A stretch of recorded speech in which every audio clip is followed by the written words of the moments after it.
Mr. President, this is the first head of state, Pope Benedict XVI, that you will ever greet on a tarmac. I was stunned to learn this.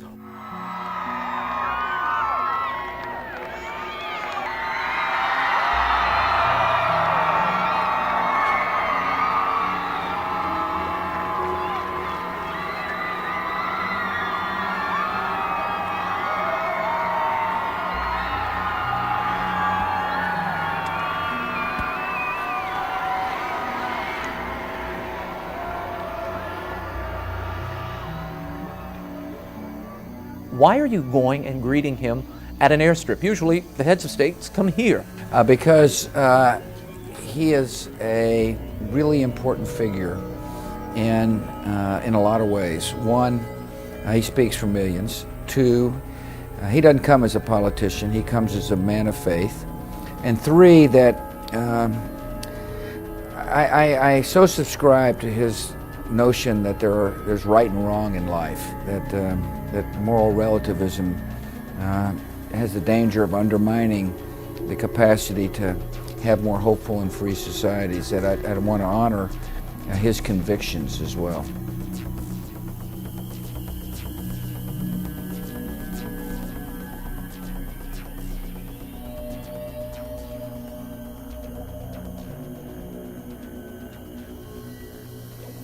Hello, Brother Brett. Hello, Brother Yerk. Fine you're calling. Yes. I expected a call from the United States today. Yes. Yes, we are here together with this wonderful internet connection from across the ocean there. The Atlantic in this case? Yes, the Atlantic. And I, for some reason, lost my page marker here in our reading. We were at page 172. Wow, we're flying along here. No, we're not. I thought we were. But yesterday we did some about 11 pages in 2 sessions, so that's still an average of 5 and a little. So yeah, that's true. It's not super fast. No, it just seems like it is because I'm not the one reading. That's why. Anyway, we are dealing with chapter 16, if I'm not mistaken, in the chapter count. Yes. Proofs of conspiracy. And we have to start on the second full paragraph on page 172. That's where we left off. It's about Adam Weishaupt explaining to us about the Illuminati, who many people who don't listen, first and for all, to our broadcasts, of course, do not recognize as just a front organization of the Jesuits during their time of abolishment, quote unquote abolishment, we have to say, because that was all a forgery, of course. Mm-hmm. The biggest forgery of it all is actually that in Roman Catholic canon law it says that the papal bull can never be revised, revoked, or changed.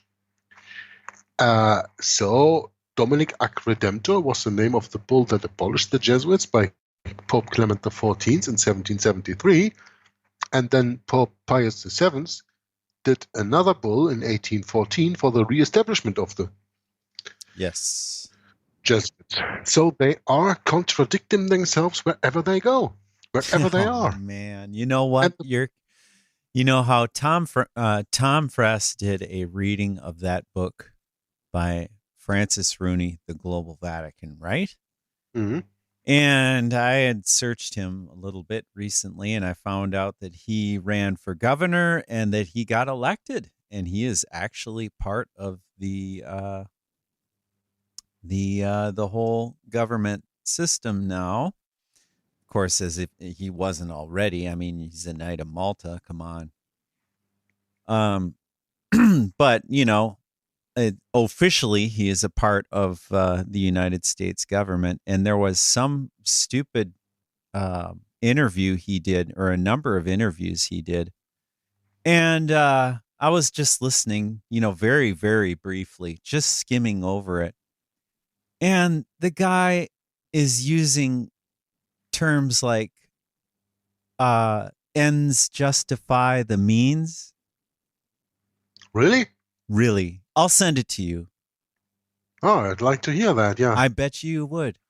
I was You know, surprised. that But then these again, I quote wasn't unquote because yeah, please. that these quote unquote highly sophisticated and educated people are not the smartest ones is that you saw, of course, in George W. Bush. Mm-hmm. But I think that George W. Bush played his role to the perfection. Yes. He took us by the nose by acting as if he was an idiot. And in the same time, we are the idiots because we haven't seen that we were being led to the devil directly. Yeah, through Skull and Bones. Know Yeah. what I mean? Yes. You know what I mean? Yeah, this whole policy he did, of course, after 9/11. Oh man. Yeah, People were laughing. absolutely. Oh, there are People were things they laughing had to about. do, Yerk. I don't know if you're familiar, with the politics here where I live, but it doesn't really matter. This is how the world works. But I'm just telling you, there were warning signs long, long before Bush came along. Or I mean, actually, I should say the World Trade Center went down. Here in Minnesota, there was a very active politician named Paul Wellstone. And Paul Wellstone was basically killed with all his family in an airplane while he was going to a funeral up in northern Minnesota. And there are a few people that were really ticked about it, and I was one of them. And you just don't forget these things, Yerk, And because, well, politics is all just kind of a stage show anyway, It's the left and the right paradigm, you always have the left and the right and the left and the right. And, oh, yeah, someone's got to play the part of the devil there, and they switch hands all the time. And you never really get the truth because you're not looking in the right place. But they had to take certain people out, and they had to take Paul Wellstone out because he was not at all part of the program with what's his name, Vice President Dick Cheney. Mm-hmm. Yeah. So it's a long story. It's the same. It's the same that it was in 1912, 1913. Yeah. With the sinking of the Titanic. There were a few people on that ship who were not accord with the who didn't agree on founding a central bank, Rothschild-led. Yeah. And exactly. that means Vatican-led central bank in the United States of America, like Astor and Strauss and that other guy. I don't come to his name right now. That's right. And they had to be taken care of. Now, the guys I was working with at the time were actually really happy that Wellstone was taken care of, and he died. They were actually joking about it. It made me sick. But the only point that I wanted to make, Brett, is that George W. Bush had maybe some appearances on the outside where people were laughing. Oh, look, he is drunk. Oh, look what he says. He's such an idiot. Yep. But when you look back on his 8 years that he was the American president, you can see that he maybe did that just to distract from the things that he did that were so evil that people just didn't notice the important stuff. Oh, I agree with you. Yeah, that's right. Yep. Yeah, it's that's just right. A distraction, to take your attention away from the stuff that really matters. Yeah, it works pretty good too. When you see a president, quote unquote, drunken on this or that occasion, and people laugh about it, they don't even recognize that the Patriot Act is passed a few weeks after 9/11, and they don't ask themselves questions: how is this even possible for a paper that thick and having a content of what the Patriot Act has? And I wrote in another part already what Patriot Act stands for. And then people just don't see it. It's just a distraction. And I think he worked it out to perfection. He is not dumb. He was very, very smart in what he did and the way that he did it. Yeah. We are the dumb people because we think that he was just dumb and superficial. No, that's not the case. And anyway, superficial, superstitious, that brings me back to Codeword Barbelon, because we have Please. already done a few minutes talking about the stuff. Now let's go back to the basics. Let's go back to the book, Proofs of Conspiracy, chapter 16 of Codeword Barbelon, Danger and the Vatican, the Sons of Loyola and their plans for world domination, that had been quote-unquote interrupted between 1773 and 1814 with the abolishment of the order, but there was, of course, a safety net built before that abolishment, and that safety net we call today the Illuminati, that was founded by Jesuit professor at Jesuit University in Ingolstadt in Bayern and Bavaria, Adam Weishaupt. And we continue on the second full paragraph on page 172, where we read, "It was the acknowledgement of these diabolical enterprises," and if you want to know which diabolical enterprises, then please look up the broadcast before this one and you will learn about that, "that prompted Alexander Addison, president of the county courts of the Fifth Circuit of the state of Pennsylvania, to issue the following warning, quote, an absolute and despotic tyranny by the sect of the Illuminati directed by Weishaupt has the daring ambition of ruling the whole world. That there are secret societies in regular subordination which direct the movement of vast bodies of people, no man who looks at the results of the elections will doubt. That the press is used to promote the views of such societies will not be doubted. It is evident that every exertion is made to fill public stations and places of instruction with men who will promote this spirit and bring it into action." Unquote. Dear reader, gigantic confederacies have been formed. Secret societies, humanitarian organizations, trade monopolies, even religious organizations claiming allegiance to heaven, but all having as their purpose the setting up of a one-world system of government. But who is now giving a word of warning against these secret combinations that seek to overthrow the freedoms of all lands, all nations, and all peoples? Who will dare speak up? Well, I can answer that in a jiffy. Real, true, Bible-believing, Jesus-following, 1611 authorized King James Version Bible-reading Christians. But let's continue. Who will dare speak up? Who will the press do it? No. No. On this most important subject, the great American press is mute as a sentinel strangled at his watch. And so the masses sleep on in ignorance of the fact an alarm has been sounded. Of the fact an alarm has been sounded. Who will now sound the alarm? Who will give the last words of warning? Joseph Addison wrote, quote, "When vice prevails and impious men bear sway as presidents, prime ministers, and senators, the post of honor is a private station." Unquote. But the warning must be given, for as Abraham Lincoln said, quote, "Man must not care how and where he dies, provided he dies at the post of honor and duty." Unquote. Benjamin Disraeli, Lord Beaconsfield, who became prime minister in 1868 and ran, by the way, for 2 terms of each 6 years, speaking in the House of Commons July 14, 1856, hinted at the source of this conspiracy. Quote, "There is in Italy," he names the place by all names, "there is in Italy a power which we seldom mention in this house. I mean, the secret societies. It's useless to deny, because it is impossible to conceal, that a great part of Europe, the whole of Italy and France, and a great portion of Germany, and that is the south, to say nothing over other countries, is covered with a network of those secret societies. That I apprehend is a fact which no man acquainted with the events of 1848 will deny." Unquote.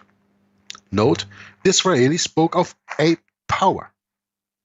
Do you scoff at these revelations? Are you one of those who say that there is no such thing as a universal conspiracy? I ask you this. When individuals or groups act in concert and work clandestinely and collectively behind the scenes toward a common goal to subvert governments, what is that called if not a conspiracy? In the legal world, to prove a conspiracy, the prosecution must establish three things. First, an agreement to accomplish an illegal objective. Second, one or more acts in furtherance of the illegal purpose. And three, the intent to commit the illegal objective. Unquote. It was so held in United States versus Penegos. For some numbers, that's not interesting here. Mm-hmm. Over 8 years ago, Sir Winston Churchill warned, quote, from the days of Spartacus, and we know that is the AKA of Adam Weishaupt and the Illuminati order. Interesting. From the days of Spartacus to those of Karl Marx, this worldwide conspiracy for the overthrow of civilization and reconstruction of society has been steadily growing. Do you still doubt this fact? To those who wish to sleep, sleep on. But let us not be naive at our gross expense. And this finishes chapter 16. We were quite at the end there. Yeah, and we were. It is very interesting that we really look at the proofs of the conspiracy. And I tell you one thing. A conspiracy theory only remains a theory when you don't look at the facts. Because it is a conspiracy, it is of course not out in the open, because a conspiracy is never out in the open. That's what the term conspiracy actually means, to conspire. It is to betray. Yes. It is to lure into something. It is to betray you. And nobody comes up to you and says, hey, Brett, I'm going to betray you. Yeah. And then does it. Yeah, right. You know? Right. They do it, and then afterwards you wonder who did it and why did he do it and how did it all come to pass. Yeah, that's right. You are never warned on beforehand that you are being robbed, for example. Yeah. That you are being betrayed. That's right. Yeah?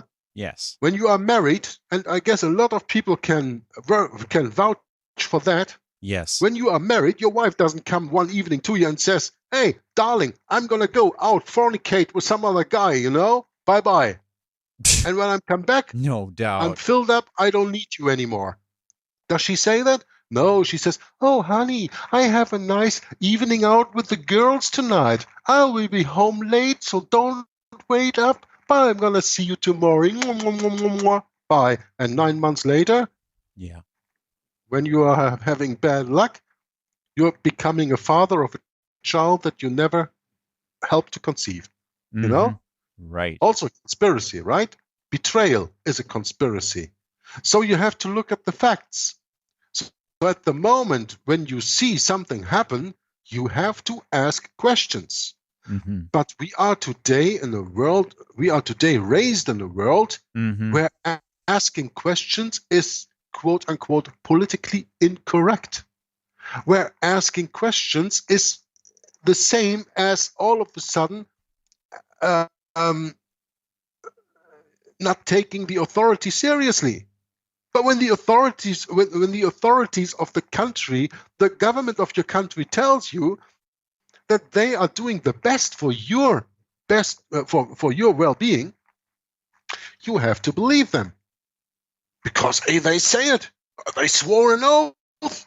They swore an oath to protect me. The American president swore an oath to protect the country of the United States from enemies within and without. So I'm going to believe him.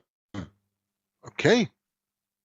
But you have to look at the incident, and then from that incident you have to see how it was fomented and how it came to being and who were the people behind it. And you cannot only look at one side. And that's what people, for example, with 9/11 in the beginning did. They only looked at one side. They looked at that the official conspiracy theory of the American government. Yes, the American government is selling you conspiracy theories. Why? Because very shortly after 9/11 happened, not only did they dug out a passport of one of the so-called Islamic guys of the Muslims who were sitting on one of the planes that allegedly crashed into the towers, but also they said that Osama bin Laden was responsible for that. And they said that these Muslims operated 3 planes and flew them into the 2 towers and brought these towers down by that without telling anybody on beforehand that they were doing this. So when these 19 camel jockeys, as I like to call them, really did that without warning everybody, what is that? A conspiracy. And the American government just tells you that conspiracy. Why? Because it suits her.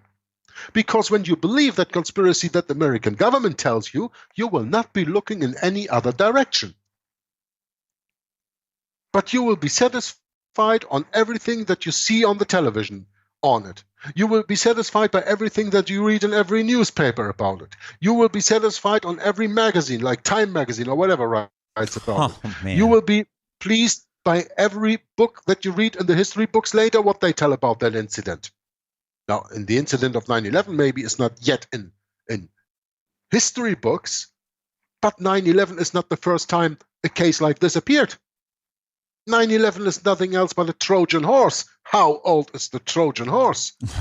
What happened with Pearl Harbor? What happened with the Lusitania? What happened with that ship with the Spanish War in at the end of the 19th century? Yeah, the Liberty that's right. or something it was called, right? That they sank or tried to sink before Havana in Cuba. Yep. I mean, we have incidences and incidences and incidences all through human history where it is all dealing about conspiracies. And so many years later, these conspiracies are covered up and then they are even taught as conspiracies. But when you at that moment, took your finger and pointed, that is a conspiracy, everybody turned around and said, you're a madman. And that's the same that happened with 9/11. It is a conspiracy theory, what the American government sold to the Americans and sold to the whole world.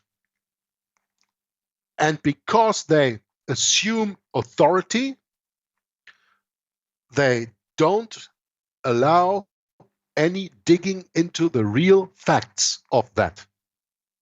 And I could even start speaking about a whole other conspiracy. Oh, yeah. Yeah, I during the think Second World War and Germany and all that stuff. But I'm not going into that. No. Do your own research on that, and then let's see what you come up with. Yeah? But it is very important that we understand that we have just been reading a little chapter in Codeword Barbelon, which is called Proofs of Conspiracy. Actually, it should have been named Proofs of Conspiracy Theory.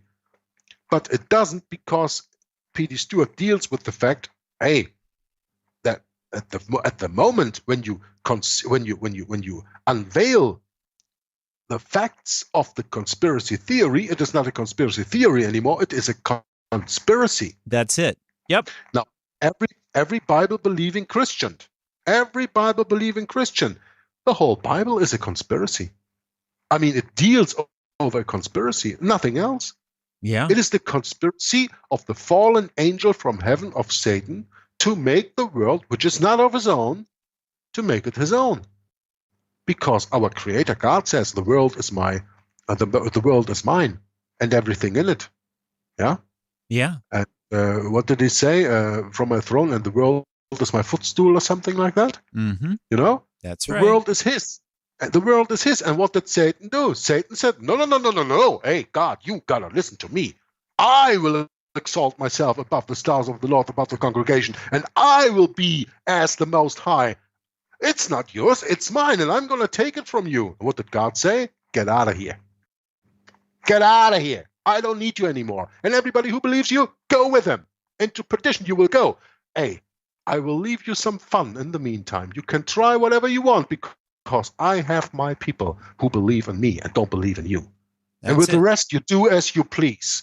But when the time has come, I will present to you the final invoice, and then you gotta pay, and you gotta go to the sides of the pit.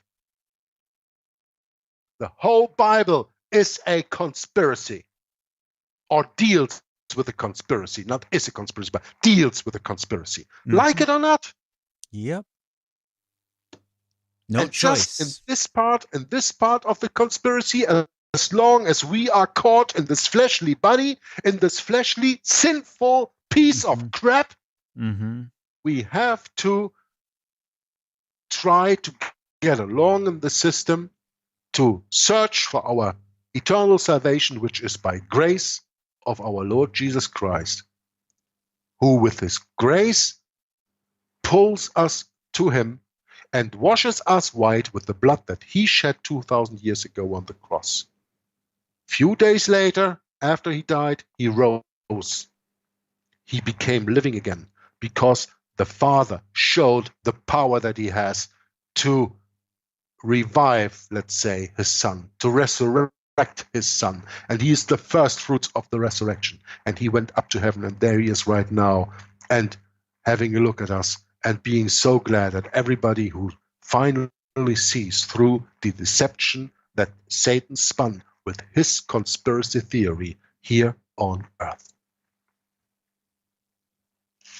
Maybe some comments of you, Brad? Oh, I was just thinking, this book that I just finished making a PDF of. Why, the Great Exodus? Yes, the Great Exodus, or the Time of the End. That book has a lot of very interesting and profound statements in it. And you can go to my little teaser video and the other video and find my link to that book and read it yourself. And, I haven't really spent much time with it, Jörg, but it looks like a real interesting book because it was predicting, he was predicting things in it, what the Bible was saying in advance, right? Things that haven't happened in his day and age. This is what, 140, 150 years ago? Mm-hmm. So it's always interesting to look at the historic faith that that the writers had in that time, because they really were able to see much more clearly than today, because our principles have been so eroded here. We've really went through a lot of problems, and we have suffered, and we're going to suffer more. We will have a look at that book that you dug out there later. Yes, and it is wonderful. It is wonderful, the work of preparation that you did on that already. But if you don't have any comment on what I just said, then I just want to continue now on chapter 17. No, I think what you said is perfect. Let's go ahead. Chapter 17 on page 174 is called Phi Beta Kappa, Literary Societies and Bill Clinton's Masonic Membership. I have to change my light here a little bit. Excuse me. Sure. I need a little bit more light to read better. Bill Clinton's Masonic Membership. Aye. Quote from Adam Weishaupt: A literary society is the most proper form for the introduction of our order into any state where we are yet strangers. Unquote. And from the Bible we read in Jeremiah chapter 50 verse 2, quote, Declare ye among the nations, and publish and set up a standard, publish and conceal not. Unquote. To return to the present day, it affords a curious glimpse into the methods used by the Illuminati in the advancement of its global mission to mark the words of Adam Weishaupt, quote, A literary society, said Weishaupt, is the most proper form for the introduction of our order into any state where we are yet strangers. Unquote. Now, soon after Weishaupt's new Illuminati, and he puts the word new between quotation marks, Why does he do that? Well, you, of course, dear listener, understand that because new is put in quotation marks because the Illuminati was just another name for the Jesuit order. Mm. Same wine in old bottles. Mm. Or old wine in new bottles. That's the way. Yeah. Sure.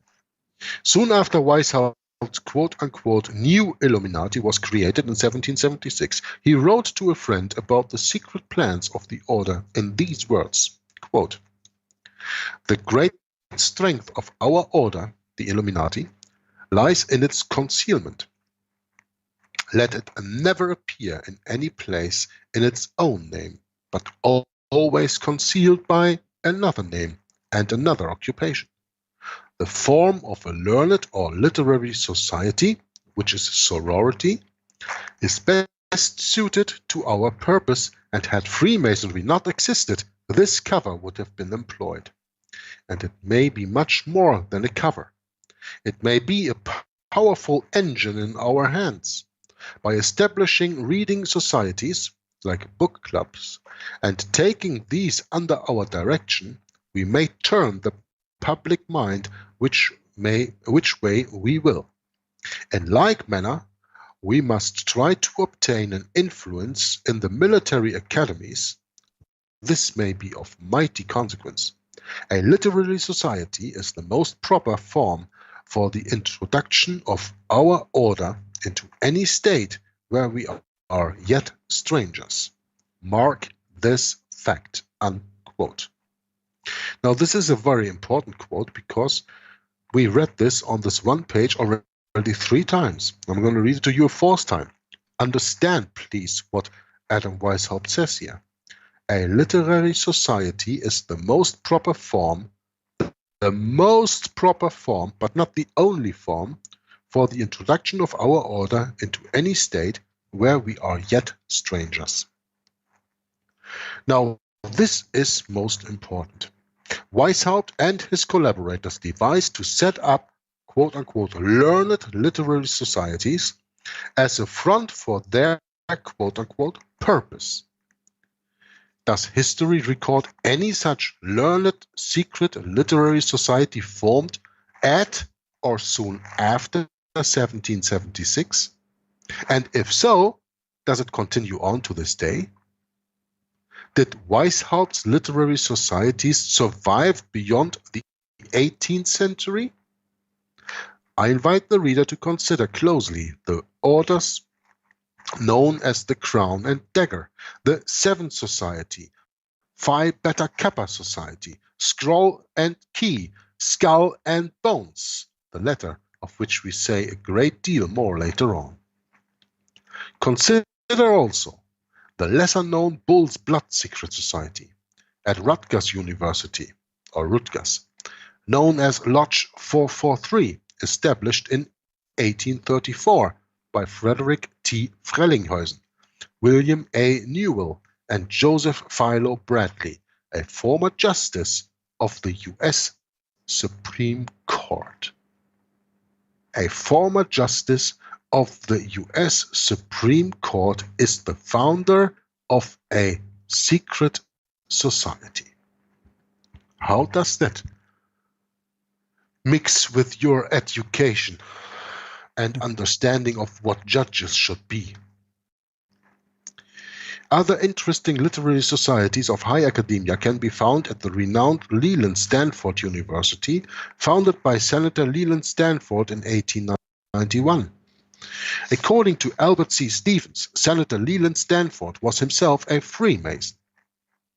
Today, Stanford University has 15 literary fraternities, including the following: Alpha Epsilon Pi, Alpha Delta Phi Society, Alpha Phi Alpha Fraternity, Delta Kappa Epsilon, Delta Epsilon, and the Beta Chi chapter of Sigma Nu, which was instituted at Stanford University in November 1891. A chapter was formed at the University of California, Berkeley, the following year. Now, just a little note here for you, Brett, before I'm going to read on. I don't have the time to read all the footnotes when they are there, and I just want to ask you to go into the footnotes during my reading, and whenever something interesting is in there, interrupt me and bring us the footnote to our attention, okay? These orders or societies are part of the Ivy League of American universities and were formed as literary societies soon after 1776. This, you will recall, is exactly what Weishaupt said he would use as one of the mediums for gaining access to the elite of society as well as future statesmen. Quote, "A literary society is the most proper form for the introduction of our order." Unquote. For the fourth time in 2 pages, this quote pops up. The goal was to monopolize all institutions of higher learning and by these means subvert the minds of the people. The Catholic Encyclopedia of all encyclopedias confirms as much. Quote, "The purpose of this and other regulations was to enable the order, meaning the Illuminati, to attain its object by securing for it a controlling influence in all directions. All official organs, the press, schools, seminaries, were to be brought as far as possible under the influence of the organization, and princes themselves were to be surrounded by a legion of enlightened literary men. A complete transformation would thus be effected. Public opinion would be controlled." Public opinion would be controlled. Interesting, huh? Oh, I missed out on some really good data there. I got a phone call I had to take. Oh, okay. So, yeah, I'm sure you had some profound things you ran into here. This is always something I've always wondered about, Jörg, is what's the deal with all these, what do you call these again? This Phi Beta Kappa sororities. Yeah, fraternities, sororities, literary whatever you want to call them. societies. Yeah, I've never really got the gist of it till now. A little bit, you know. Well, I tell you, Brett, most people who are going to universities and are being part of these societies don't have a clue what the societies actually it's all about, are. oh, well, they drink. Hey, that's great. All right, let's party. We have to consider, Brett, that you always have the esoteric and the exoteric knowledge. Oh, yeah. Good point. And most of the members are just told what is the outside policy, the esoteric knowledge. Exoteric and esoteric, And the exoteric, yeah. Yeah, and the esoteric, the inner knowledge, is only for the initiated. Yeah. And those are not everybody. So you can go to a university, you can join a student club called Phi Beta Kappa or whatever name it has. Yep. And you can be in there and drink along and fornicate around and do all the stuff that students do. You know, that's what they do. Did you ever realize, Brett, that these guys who are, and girls too, that these people who go to universities and do the most abominable things in the eyes of the Lord, those are later becoming our rulers? Oh yeah, for sure, absolutely. Hey, you know, there's an old saying that someone I used to listen to would say a lot, is that the scum rises to the top. Yeah. It really does. Yeah, absolutely. Oh. And in German, we have a saying, the fish fängt am Kopf an zu stinken, which means that the fish begins to stink on the head. Oh, yeah. On the top. Yeah? Sure. And that's the way it is. So because you were away for the phone call, I'm going to I'm going to repeat my little question that I had for you, Brett, because you were not listening. You had something about the Catholic Encyclopedia, and then I lost it. I said something about the footnotes. That I'm not going to concentrate on the footnotes in this book. No. But I ask you during my reading that you have a look at the footnotes, and if something interesting is there, then you can bring that up by interrupting me. I've been looking at them. I have been. Okay. But Okay, that's generally, you're really fast with it, Jörg, and you catch right on. Yeah, so. sometimes I am. Yeah, I'd Sometimes I am. say, but I'll still keep my eyes open. Yeah, absolutely. Okay, that's all I'm asking, Brad. Yes. Now let's continue on page 176. I mean, we still have time, or was that phone Please, call no. calling you to any action? No, it's fine. No, Oh, not at all. okay, Not at all. fine. We're good. The next part of this chapter is called Phi Beta Kappa, a giant evil. It is said that between 1846 and 1850 at the University of Michigan, that all the fraternities that had sprung from Phi Beta Kappa were called a giant evil. And yet, John Addison Porter, private secretary to President McKinley, states, quote, "The most prominent characteristic of American undergraduate social life is the college fraternity," unquote. Why did the men who founded Phi Beta Kappa believe its creation necessary? And why were all the offsprings of Phi Beta Kappa considered a giant evil? From where did the idea for the Phi Beta Kappa literary society actually originate? Albert C. Stevens, in his Cyclopedia of Fraternities, referring to Phi Beta Kappa and its offsprings, states, quote, "The Greek letter fraternities antedate all other existing secret societies in America, except the fraternity of Freemasonry," unquote. Phi Beta Kappa is from the Greek philosophia bio kupuereutes, which means philosophy is the guide of life. That is the Greek teaching of Plato, Socrates, and Aristotle. Yeah. That is Greek philosophy. And that is why that last beast has the stripes of the leopard. Mm-hmm. That is the reference to the Grecian Empire. Mm-hmm. It has also the feet of a lion, which is resembling Babylon, and it has also features of Medo-Persia, but it is absolutely built on Greece because that's the body. Sure. And Got it. and the angelic doctor of the Roman Catholic Church, Thomas Aquinas, in his work Summa Theologica, refers always to philosophy, to Greek philosophy. Oh, man. There it comes from. Wow. So when you are asked if you want to be a member of Phi Beta Kappa or any other kind of society that even uses these Greek expressions, I would run if I was you. Yeah. I would say The Phi... Yeah, I would say quick philosophy is the misguidance of life. Yeah, you could say that. Yeah, Yeah. that's it. It's the other way around. Just flip it around, and you're fine.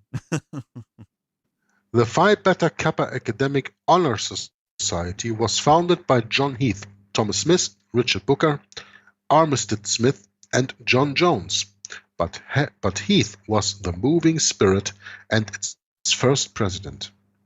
It is the oldest college Greek letter secret society in the United States of America. Membership is only granted to approximately 1% of college graduates. As such, it is considered to be the most prestigious and learned of all college honor societies. Illuminated history of Phi Beta Kappa we deal with now. It all started on a Thursday evening, December 5th, 1776, when 5 young undergraduates had dinner in the Apollo Room at the Raleigh Tavern in Williamsburg, VA, Virginia, right? That's right. They were members of the notorious Flathead Club, organized at William and Mary College in 1750. On this particular night, however, these 5 men decided to form a secret organization patterned after that of one formed in Germany. They called it Phi Beta Kappa. It was the first American secret society bearing a Greek letter name, and it was formed in the same year Weishaupt announced his Illuminati order, 1776. Later, the order devised two signs, quote, a salutation of the clasp of the hands, together with an immediate stroke across the mouth with the back of the same hand, and a return with the hand used by the saluted, unquote. These new gestures were for the purposes of distinguishing Phi Beta Kappa members in any foreign country or place. Soon after its formation, writes Thomas Smith, 27 governing laws were presented, quote, as proper and most conducive to the advantage of our growing fraternity, unquote. All concerns were expressed in these laws: dues and fines, meeting times, qualifications for new members, officers and their duties, conduct and restrictions, as well as the punishments for violations, purposes of the society. A Jesuit writer says, quote, the ritual of Phi Beta Kappa typically includes an explanation of the secret signs and symbols and the meaning of the secret motto represented by the Greek letters of the fraternity, unquote.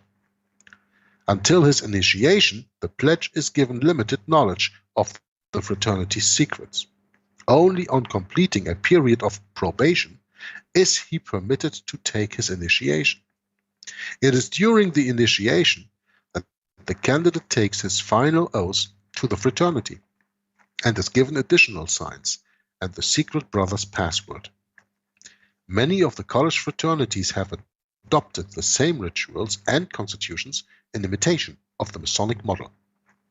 The spring 2005 new member education program of Alpha Delta Phi states of its parent organization, quote, Phi Beta Kappa, like the Masonic order, was esoteric, with a badge, a grip, an oath of fidelity, a ritual, and an idealistic and spiritual purpose, unquote.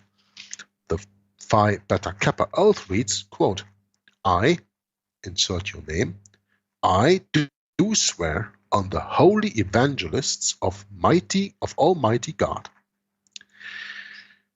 or otherwise as calling the Supreme Being to attest this my oath, declaring that I will with all my possible efforts endeavor to prove true and deeply attached to this our growing fraternity, in keeping, holding, and preserving all secrets that pertain to my duty, and for the promotion and advancement of its internal welfare, etc., unquote. But what is the real antecedent of this literary Masonic society? Henry Wade Rogers, writing that in 2005 Spring Program Bulletin, hints at a most interesting connection between the formation of Phi Alpha Kappa in 1776 and the Illuminati Literary Society set up by the Jesuit Adam Weishaupt. Quote, the Greek letter societies of the American universities are secret organizations of brotherhoods, who form these brotherhoods for literary and social purposes. The oldest of these organizations, the Phi Beta Kappa, was established as early as 1776. Unquote. I note here that the FHC Society was in fact the precursor to Phi Beta Kappa. The year 1776 was the very year that the Jesuit-trained Adam Weishaupt founded the Order of the Illuminati. Weishaupt, you will recall, wrote, quote, a learned or literary society is best suited to our purpose, unquote. What significance is this to Phi Beta Kappa?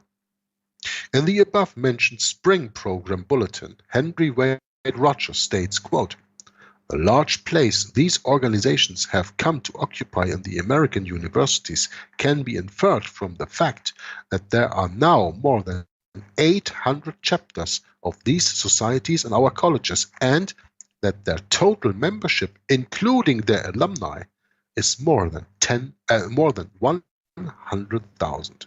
Unquote. Rogers goes on to make a subtle but direct link between the German Illuminated literary societies and the American college fraternities. He states, quote, In Germany, which is the birthplace of Adam Weishaupt's order, the Illuminati in Bavaria, south of Germany, and America, student societies form an important feature of university life. These organizations influence in no small degree the daily life of their members. It was a period when literary societies of an exclusive and secret nature were being formed. The origins of this movement are not easy to trace, partly because the members could not disclose some of the mysteries, but Baird's Manual of American College Fraternities presents the bare facts. Baird suggests that the model for all three was Phi Beta Kappa, established on December 5th, 1776. Originally, Phi Beta Kappa, like the Masonic order, was esoteric, with a badge, a grip, an oath of fidelity, a ritual, and an idealistic and spiritual purpose. In the interval between 1776 and 1821, literary societies grew in importance. Unquote. The Alpha Delta Phi, an offshoot of Phi Beta Kappa, speech given to the new college students ends by telling the new recruits that if they honor the Kappa fraternity, the quote-unquote older brothers would honor and reward them. Quote, membership in Alpha Delta Phi is a lifelong experience. Now you maybe study there for a few years, but membership in that fraternity is a lifelong experience. If you are understanding, your attention will be rewarded. You will win the friendship of an older brother, and that friendship may be of great value to you. Treat each alumnus as a brother who is in part responsible for the opportunities that you are experiencing and for opportunities you may receive in the future. Unquote. Extraordinary. Just extraordinary. Those who are understanding are promised rewards by means of opportunities they may receive in the future. The same 2005 spring program also states, quote, the crescent, an Islamic symbol, you know, that half moon, is our coat of arms. Indeed, the very first song taught to the new members of Alpha Delta Phi is, quote, there's beauty in yon crescent moon, unquote. And from 1880 to 1885, the Executive Council published a magazine called The Star and Crescent. This was superseded by another magazine, Xiping.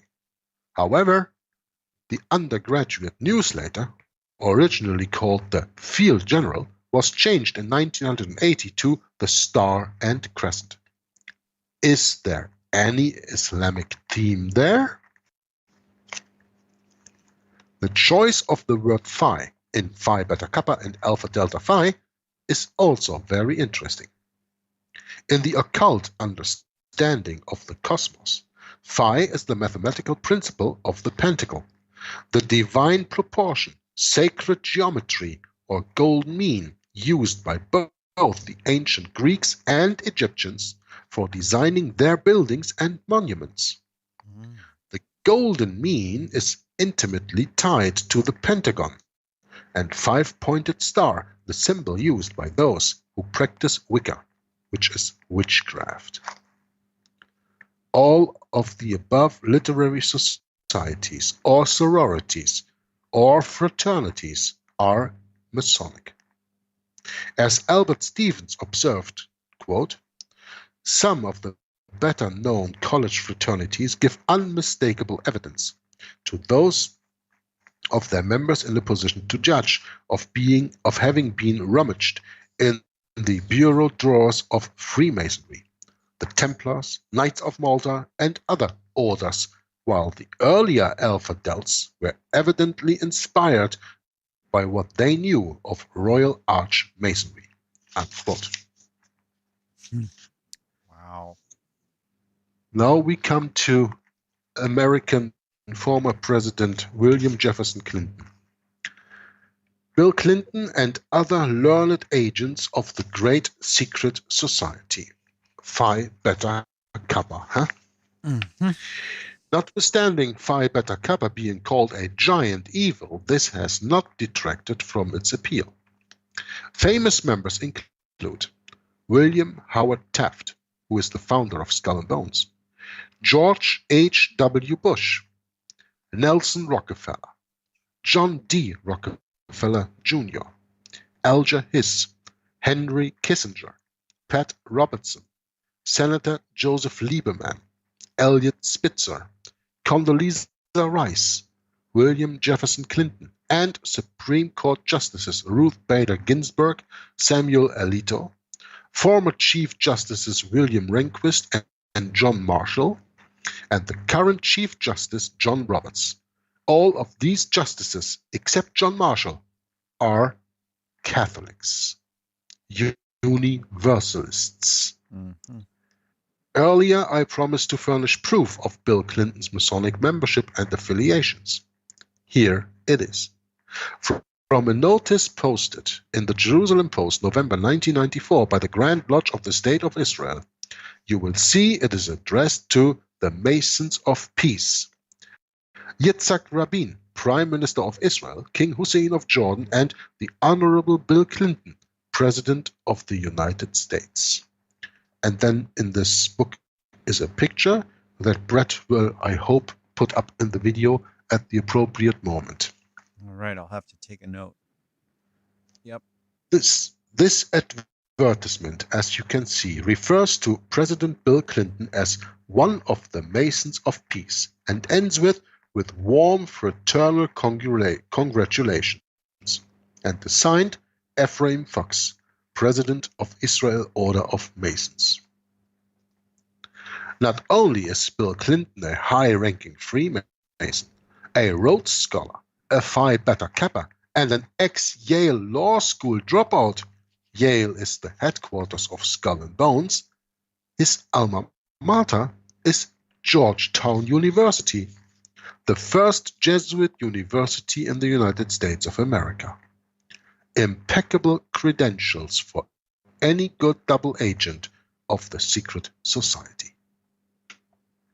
But why should it matter to us whether or not people, particularly our leaders, are Freemasons or belong to one of the many literary societies? Why should we care if people like Bill Clinton, Hillary Clinton, George Bush, Barack Obama, whose presidential running mate Joseph R. Biden is a staunch Roman Catholic, and Condoleezza Rice are members of Phi Beta Kappa, Alpha Beta Kappa, or Skull and Bones? Well, according to the eminent Freemason Arthur Edward Wade, it is because these secret societies frequently, quote, determine in the depths, i.e. behind the scenes, the changes that take place on the surface, unquote.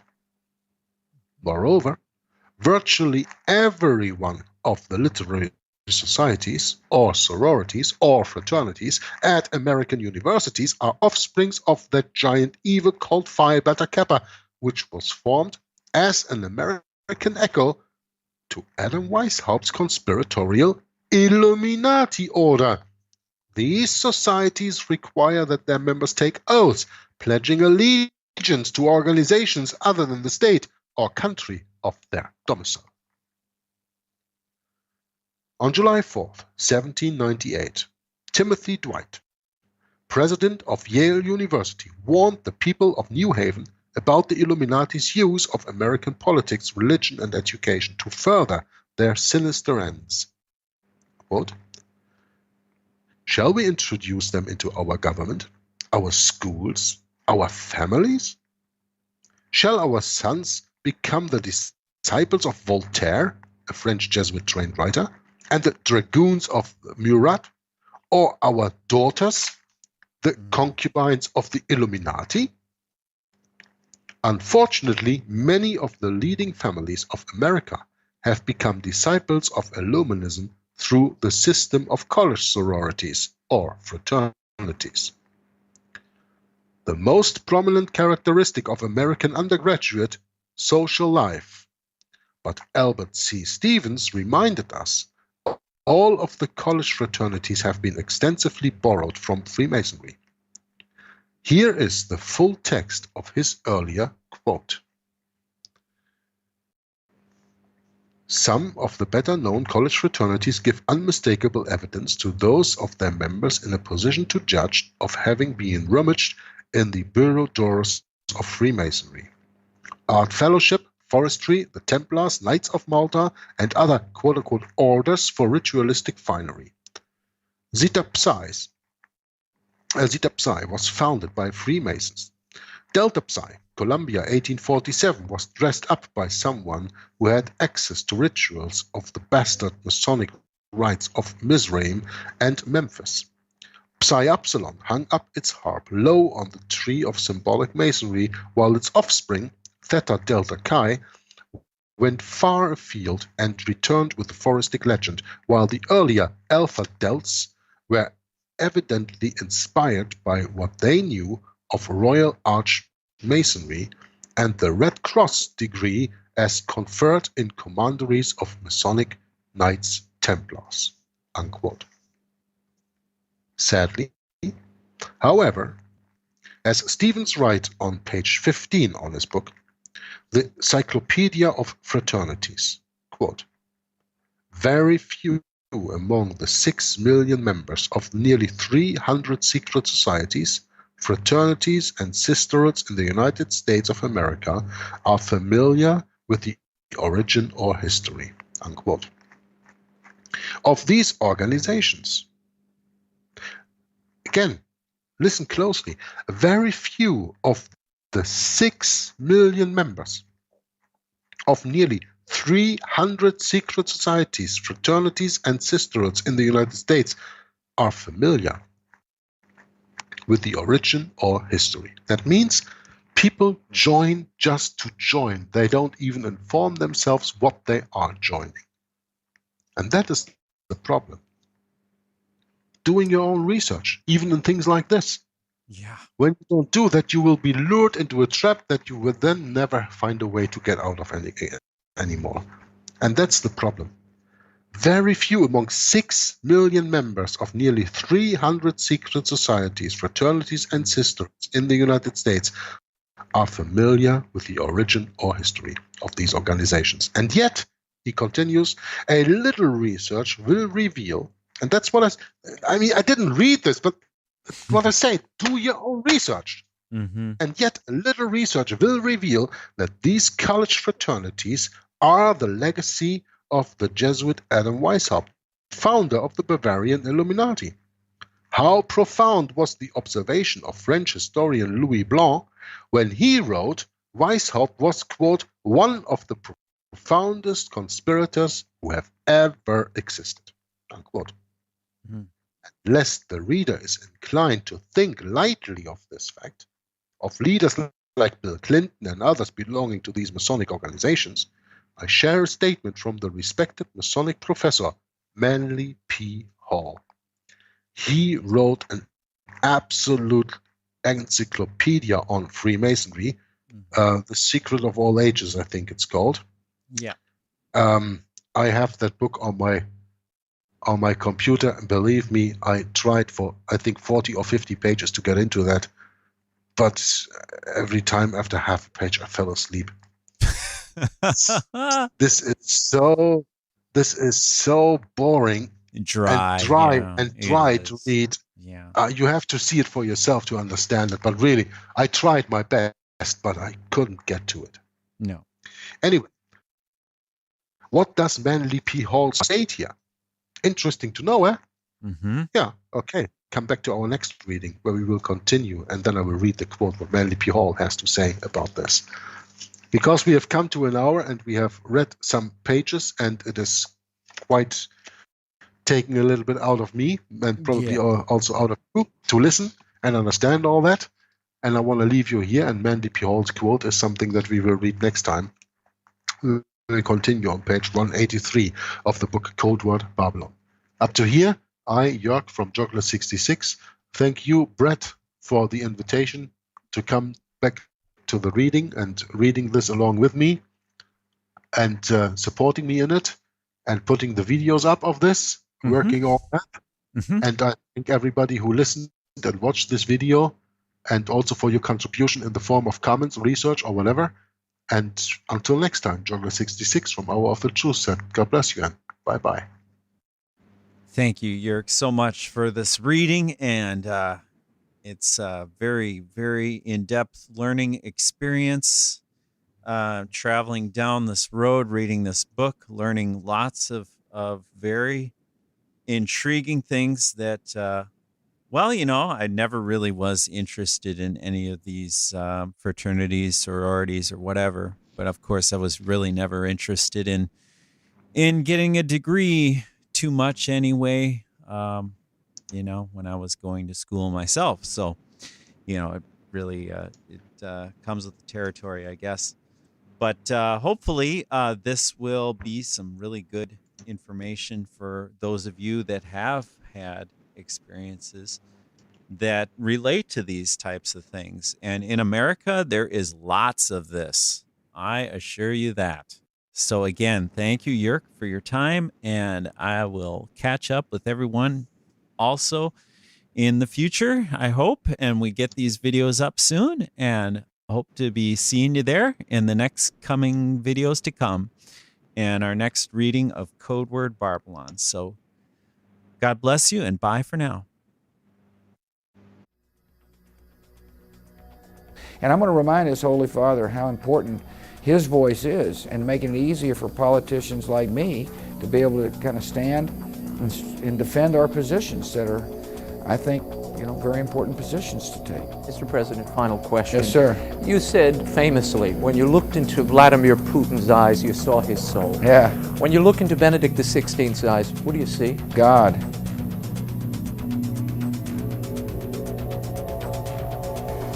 Your Excellency, thank you for being here today. My question is, since the discussion is about heresy, one heretic who comes to mind is Martin Luther, whose 500th anniversary of the Reformation the Pope will be commemorating very shortly. On an airplane interview, the Pope recently said that Martin Luther did not err on the issue of justification. What is your response to the Lutheran heresy and on the issue of justification and the upcoming ecumenical events, and how do traditional Catholics respond to the reports that are coming out?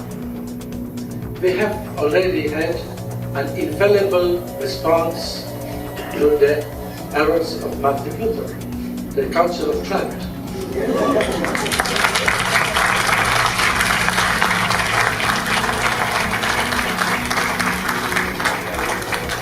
The teaching of the Council of Trent about the errors of Luther has been an infallible ex cathedra, and the comments of the Pope in the plane are not ex cathedra.